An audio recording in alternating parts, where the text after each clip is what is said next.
Ever wondered how that delicious, soft, and fluffy bread that you enjoy every day is produced on a large scale? Bread is a staple in meals across the globe, and the process of making it industrially is quite intriguing.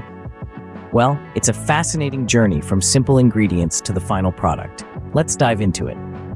The process begins with the pre-treatment of raw and auxiliary materials. First off, we have flour preparation. Imagine a sieve sifting the flour to remove any impurities and create fine particles. This isn't just for aesthetics, it's a crucial step to ensure the flour is properly aerated. Why, you ask? Well, aerated flour aids in dough formation and yeast growth, both vital for our bread production.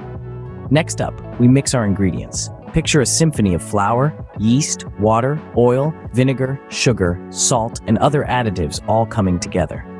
This isn't a haphazard mixing. Oh no.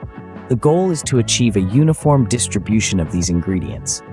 It's all about balance, you see. A well-mixed dough is the bedrock of optimal dough development. It's like building a house. The foundation needs to be strong and well constructed. Now that our ingredients are prepped and mixed, we're ready for the next step. Next, the dough mixing and fermentation process takes place. An intriguing dance of science and art, this stage blends together our ingredients, hydrates the dry components, and develops the all-important gluten. It's during this process that our flour, yeast, water, and other additives become more than the sum of their parts, transforming into a uniform dough. But we're not done yet. Now it's time for fermentation, the magical process where our dough truly comes to life. The yeast begins to grow, producing carbon dioxide, which gives our bread its characteristic rise. Meanwhile, the dough undergoes flavor development as the yeast and other ingredients interact to create those distinctive bread flavors we all love. Simultaneously, the properties of the dough are subtly modified, preparing it for the shaping process. And so, with careful monitoring of factors such as dough temperature, hydration level, pH, and yeast food availability, we ensure optimal fermentation. Following a precise mixing and fermentation process, the dough is now ready for shaping. Shaping the dough is a critical step in bread production. It's all about precision and consistency. We start by dividing the dough into individual units. This ensures each loaf or roll gets its fair share of ingredients and care. Weighing follows, a process that guarantees every piece of bread you enjoy is consistent in size and weight. No one likes a skimpy sandwich or a stodgy bun, after all.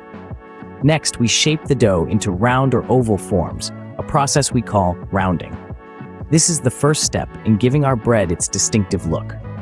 Then, we allow the dough to rest and rise in a process known as middle proofing.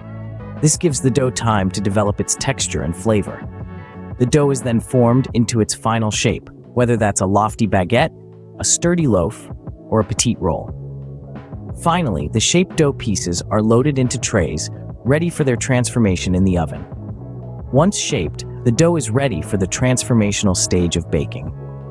The baking process is where the bread truly comes to life.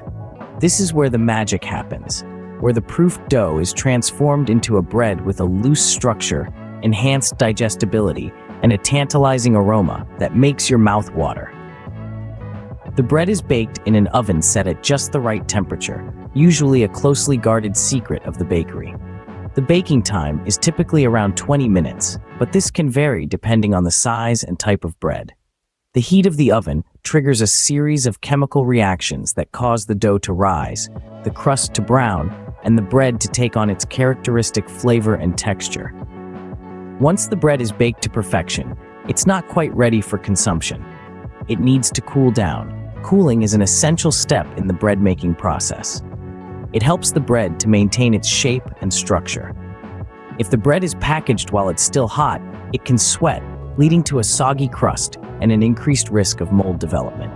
So, it's crucial to allow the bread to cool to a manageable temperature. The final stage of the process is slicing and packaging. The bread is sliced to a uniform thickness, ready for your toast or sandwich.